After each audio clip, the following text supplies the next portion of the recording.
Hey guys, welcome back to the Why Create podcast. I am Ben T Murdock, writer, director, and co-founder of Murdistimum Studios. And my name is Matt Davidge. I'm a cinematographer, a photographer, and a founding member of Deadline Marketing. All right, guys, we are back. Yeah. Finally. Podcast episode 4. Welcome back. This is called the Why Create podcast. Why Create podcast. We have a name. We finally have a name. Just wanted to thank everybody that's been listening and been sending us feedback. Huge shout out to Mackenzie for giving us like a legit full rebrand and like Yes. We've purchased some better equipment and we kind of want to keep the premise the same, keep it light and simple. Yeah. But still talk about interesting things and we were just kind of talking about why we're doing this. I think I'll still rip through that, I think. About sure. like the whole purpose of this is really talk to interesting people about like having good conversation and listening to creative minds talk about what they're passionate about and like whether or not it's their career or their new hobby or whatnot. But that's a big thing. It's just like I like chatting with you. We can bring this closer. I like chatting with you. And I'm excited to see where the podcast will go and who will get to chat with. And it'll be nice though. But I'm happy to be here. Yeah, happy to you have had you. some questions you were thinking about too. I think we should make them a little more structured, and we're thinking about making shorter episodes too. A little bit more digestible for the people. Yeah, for sure. Yeah, you haven't seen these, but like most of this was like I just wanted to pick your brain a lot. And again, we've been friends for quite a while, but I want to get a full picture of why you've got to this point in your life, like as an artist and just as a man. Like how did this come about? My first things, like I have like some people consider it heavy hitting questions, but I don't know. I love it. But like I wanted to hear things about like how was your childhood 5 to 12 and how did that affect you and being like I want to start further back and then we'll get into like accomplishments and that kind of thing. Okay. Well, my childhood was challenging. There was definitely lots of ups and downs, with, substance abuse and substance use, through my parents, which was tough. And, it's something that I'm still kind of actively struggling with for sure, like with how to bridge those dynamics with how I'm viewing relationships and parenting and being a man who grew up without a strong male role model in my life. And it's same. Definitely been a huge topic of conversation in my life and like in therapy and stuff. But yeah, I remember always being a really happy kid, and I think like that's part and due to my mom's personality. She's a very like happy, kind of like outgoing energy, and I get her eyes too. Charming. Which is funny.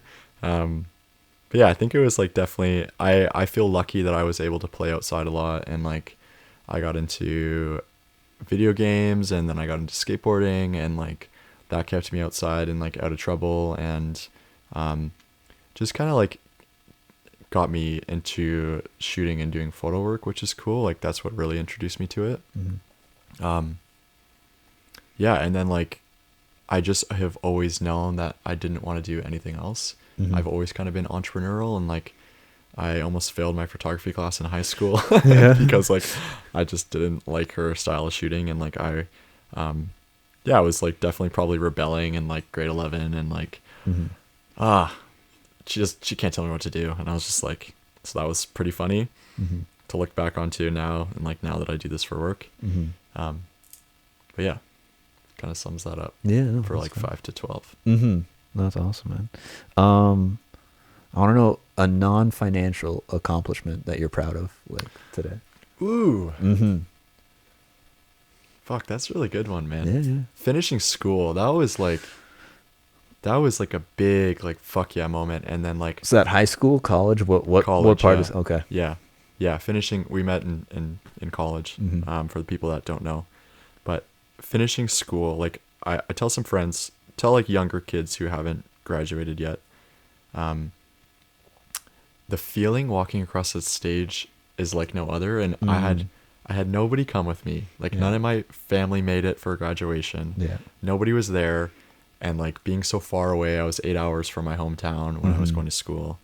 Yeah, that was like really tough because the school was challenging. Like being away was challenging. I was working 3 jobs while I was a student. So I was like challenging myself that way. But I enjoyed the course material a lot. And that's what like made me be able to do it. But I remember walking across that stage. I was like, fuck, this is sweet. And then like also solo traveling too. Like that has been, it's such an incredibly rewarding feeling to know that like I was thinking about doing something for so many months and journaling about it constantly. Like there was probably 3 or 4 months where it was just like the same style of entry. Yeah. And it was like, quit your job and travel, quit your job and travel, quit your job and travel. And then I did that. And I'm just like really proud of myself that I like actually took that leap and like just fully said, fuck it, and trusted the universe. And like, it's worked. We're doing okay. Yeah.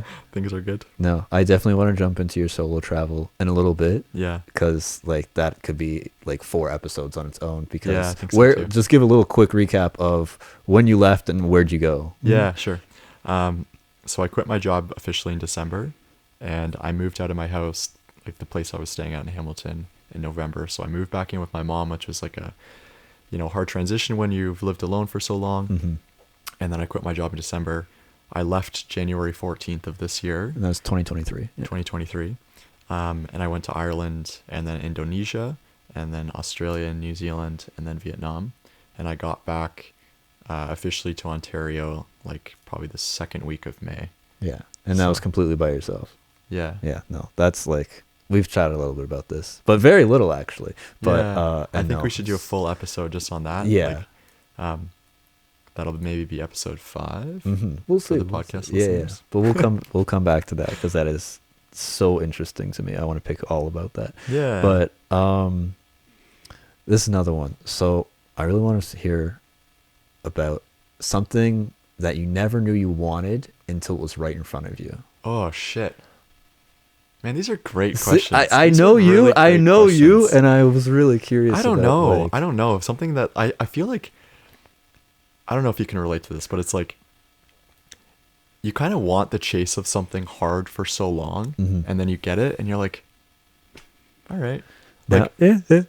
As an example, like us hitting new financial milestones in the business, like we have these figures in our head, and when we hit them, we're like, okay, we did it. Yeah. Like, sweet, now what? Like it's just like, but it's the pursuit of happiness. It's not having something, Yeah. It's not like you never arrive at being happy. You're pursuing something. Yeah. But no, I think so. This morning, I went and saw a gallery space, and it's an art gallery that I want to hold this year from the photos that I was shooting while I was traveling, and that's something that I didn't really know I wanted until I really started to like research and think and watch other photographers and look at feedback and look at like their processes, and I'm like, oh shit, this is like really cool. Yeah.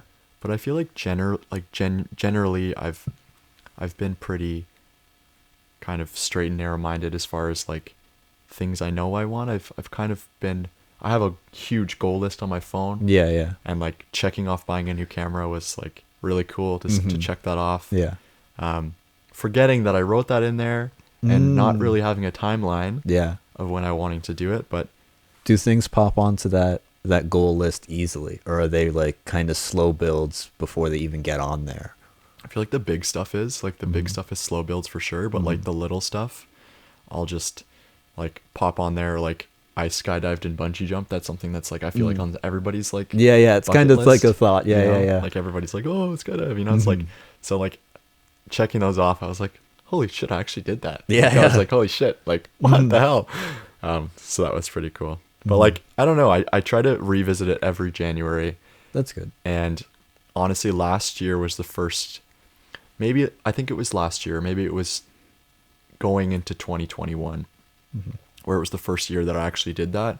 I actually tangibly sat down and wrote down my goals for the year. And I did literally fucking every one of them, which was like such a cool moment for me, because in school growing up, everyone's like, set your goals, do your SMART goals, like your Yeah. sustainable, whatever, measurable, like, and I fucking always hated I it. hated it. It was like awful. I was like, this is so fucking dumb. Yeah, no. And it's like, because I didn't have a clear goal of what I wanted when I was in, early high school. Mm-hmm. It was only until I went to a college fair that I was just like, and I found the program that we took. Yeah.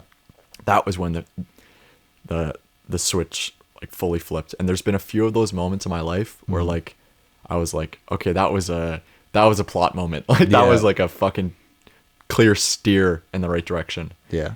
But there's been a few of those, and I'm really excited to look back onto my life, like when I'm old and I have kids, and I'm like a grandfather, to be like, what were the big ones? Yeah. Like starting the business for sure was one, and then like going away to school. Just like that specific day, I was like, I remember feeling at so much ease. Yeah. Yeah. Being like, okay, I figured it out. Yeah. But then you're like, okay, the next thing. No, The exactly. next. Yeah. There's a fascinating thing about looking back and then like trying to write your own story in a really specific way about like how much do you look forward at what you're doing. Yeah. It's like like how to live in the present. That kind of brings me to another question. Yeah. What is your, if you have one, personal philosophy as a man, and has it changed over the years? Dude, I don't know how to answer that, if I'm being completely honest. I have no idea. I think like personal philosophy is like, be kind, like especially to women, man. Like growing up the way we grew up, bro. Like fucking stop. Like, and I was not that person forever. Like I'm not gonna be somebody sit here and say I was perfect in every relationship. Like I've definitely learned my lessons in my trials and tribulations, but I think just like try to be thoughtful and like try to think before you're speaking, and like the shit you say to, like, you see it in young kids in high school. It's like being really rude to their girlfriend. And like that fucking buckles so hard, man. Like that does so much ripple throughout the years. Yeah. And then like it's all subconscious, and it's just like, I don't know. And also like the other thing is probably like letting go of control as much as you can.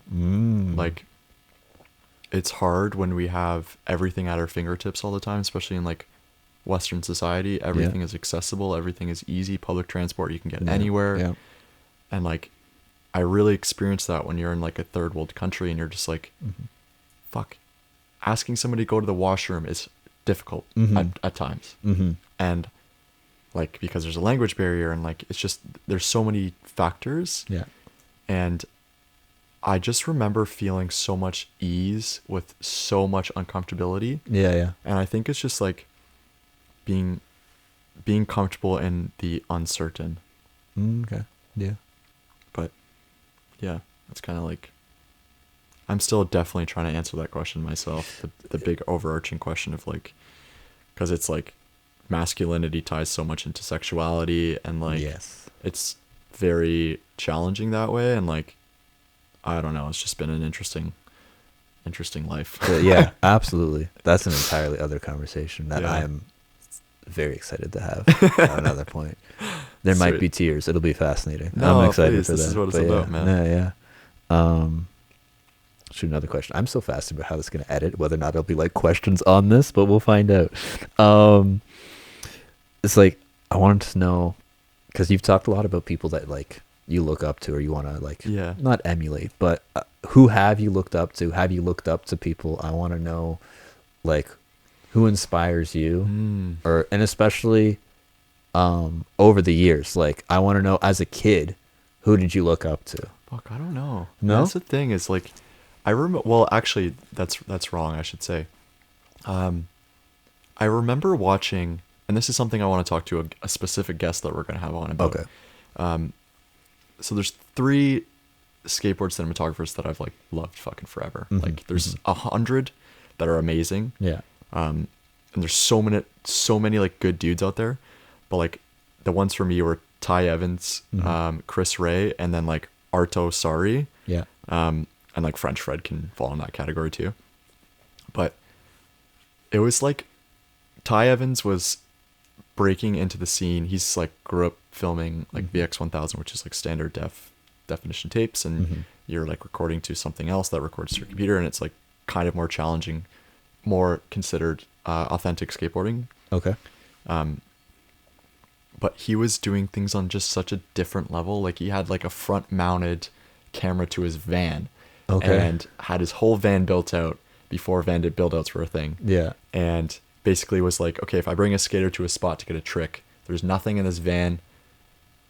Nothing is going to stop them from getting the trick because I have everything in the van. I got Bondo, I got tape, I got shit that they can like jump over. I got like signs they can lay on the cracks, like all these like very specific things. And then like Chris Ray, I remember listening to his story where he borrowed his boss's truck, drove all the way to California. I can't remember where from exactly, Okay. but basically just fucking took this huge Hail Mary. Yeah. And for me, my entire life before I like went away to school was like move to California and like, be a skateboard Yeah, filmer. yeah. I remember like emailing Steve Barra, like the people who know there's like the Barracks creator, basically him and Eric Austin. Mm-hmm.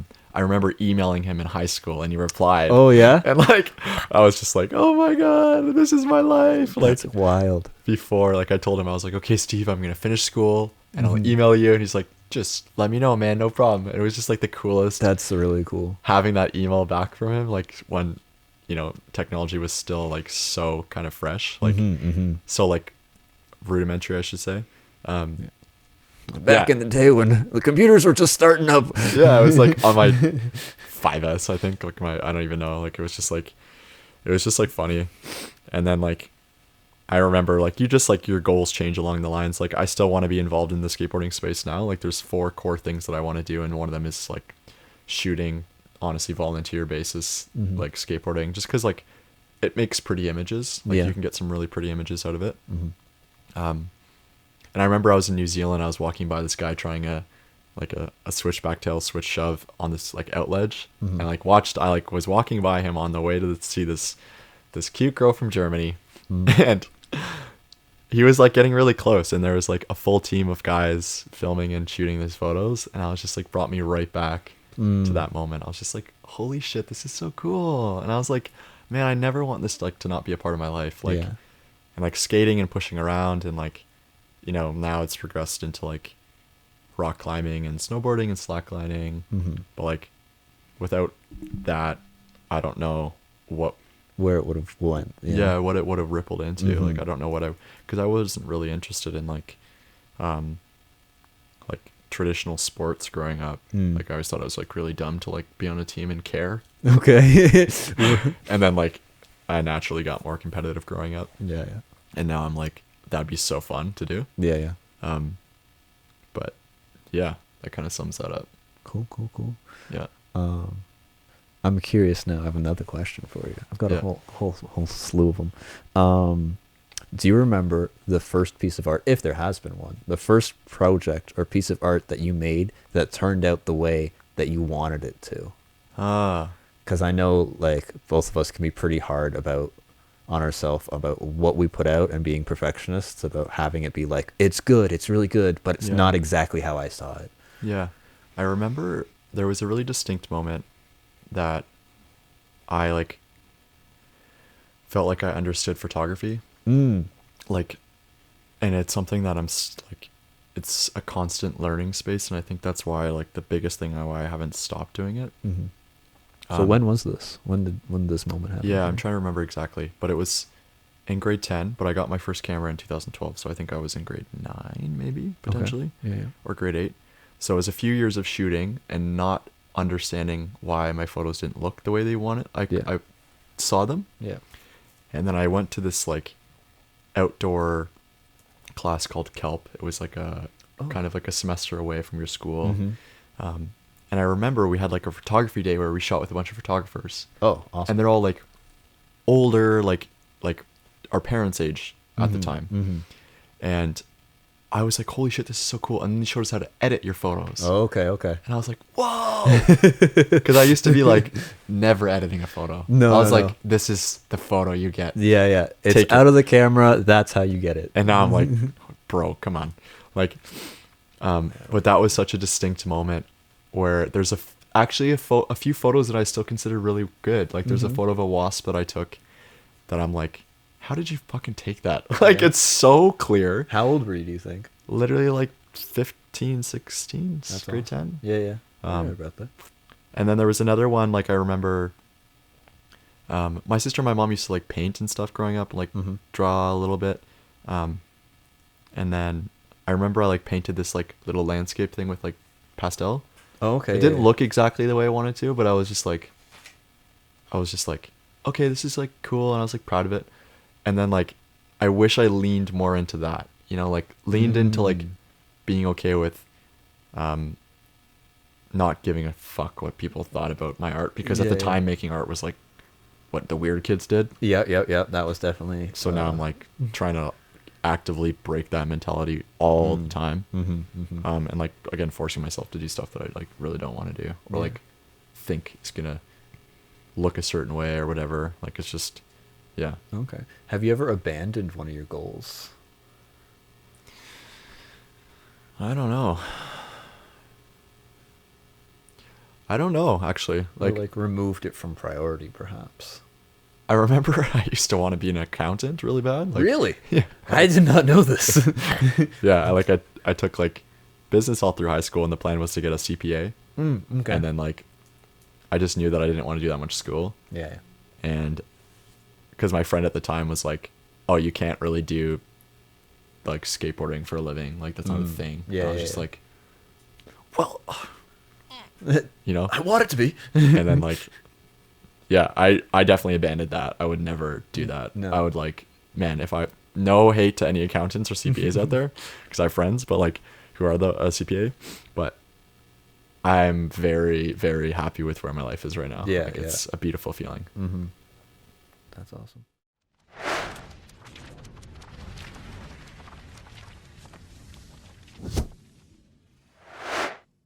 All right, this is episode 4 of Marvel Minute. It is end of July in 2023, and things are doing okay. Guardians of the Galaxy is coming to digital very soon. It was really good. People liked it. Good theatrical run. Great wrap up to that story. Marvel's Secret Invasion Nick Fury show is currently out.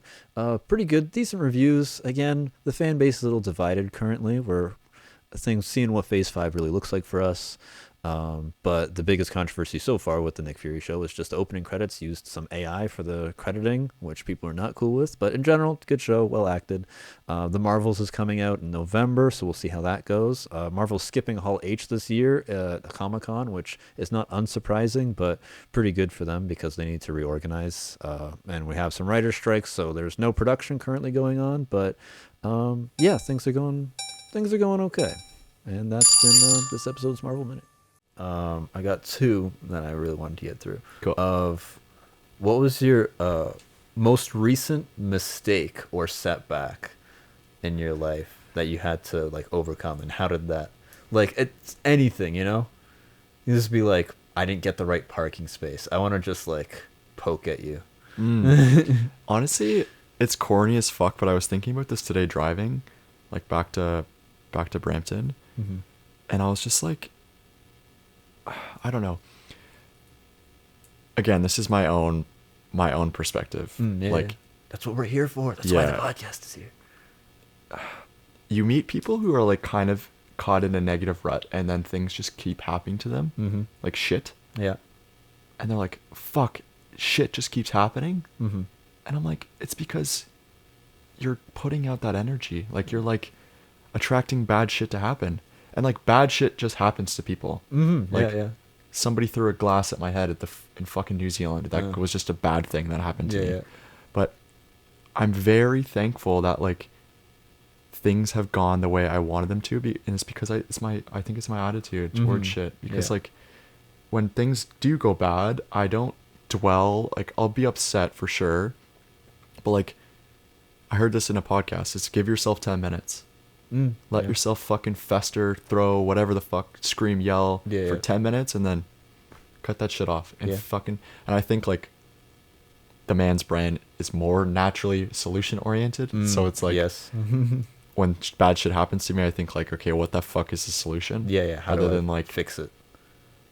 how do I feel, which is why There you feeling go. the feelings is Yes. sometimes hard. But that's me like learning to be more in the feminine energy and like feel.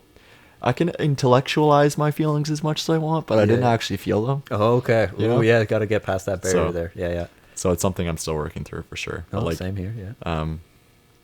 yeah, I do think I am very lucky. Like, I could have easily, by the way I grew up and the people I was surrounded with at the time, could have gone down a very different path. And yeah, I just have always known that like there's so much more that I want from my life. And Yeah. It's something I've always really respected about you too, like Thank you, man. especially with people who have had like hardship and there might be a certain path set out for them that would be really easy to take, and putting in a lot of work. Like we've talked about this before. Like you've put in a lot of like self work and self reflection to become who you are, and I've always really respected that. yeah, and it's like, it is work, man. Like, and it's Yeah, never ending. like coming back, and we can talk about this, about the traveling episode, but like there's so much that comes to say about like doing stuff that's hard. Like I really didn't want to leave. I was terrified of flying out. I was terrified of every decision that I made. Just for your solo trip? Yeah. Yeah. Like every next thing, I was fucking terrified because like the first country, I had this like crazy cool friend group that I met, and that's who I'm gonna go see in Germany. Oh, nice, nice. And it's gonna be like this beautiful reunion, and I was like, so worried on the plane. Like I cried on the way to the Australia because like I had this like beautiful last night with my friend Emma, and yeah, just like I was worried about like how am I gonna find the same friends and the same like situations and the same like experiences in Australia. And I'm like, okay, Matt, like you need to stop. Like I remember actively thinking like the more you're holding on to the experiences you had in one country is going to limit you from having cooler and new and different experiences in another country. Absolutely. And I ended up having great experiences in Australia and the same in New Zealand, but every time leaving the country, the next country, Yeah. I was like, You don't want to let go of what you just had. yeah, because you're like, you have friends you're meeting and they're still in the country and you're like hanging out with them and you're like, okay, I gotta leave now. Yeah, yeah. Like it's like, I'm gonna go do something else that might be worse, might be better. It's just gonna be different for sure, and you Yeah. have to be okay with that. it's a very bizarre feeling. Yeah, yeah. But no, we'll kind of stop it for now and jump back in a sec because I think the cameras are done. Yeah. Thanks so much for watching, guys. Catch us on the next one. Feel free to comment any suggestions, like the video, subscribe to the podcast, and we will be dropping them on Apple Music and Spotify soon. We just gotta sort the details out on that one. But Keep an eye out. thanks so much for watching, guys. Cheers.